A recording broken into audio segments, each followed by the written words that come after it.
তো good morning, শুভ সকাল, সুপ্রভাত দাদা, দিদি, বৌদি, দাদু, ঠাকুমা সকলকে।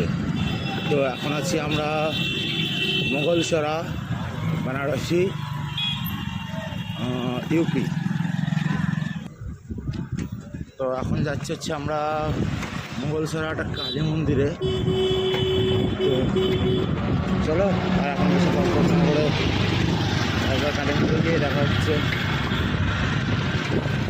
আমাদের রুট আছে কাশী বিশ্বনাথ, শ্মশানঘাট, গঙ্গার তীর। তো সব জায়গায় ঘুরবো, সব জায়গায় তোমাদের ঘুরিয়ে দেখাবো। আর যদি আরও কিছু দেখতে চাও সেটা আমাদের কমেন্ট করে বলতে পারো। আমরা একটা চ্যালেঞ্জ দিচ্ছি, এতদিন দিইনি, আজকে দিচ্ছি। আমরা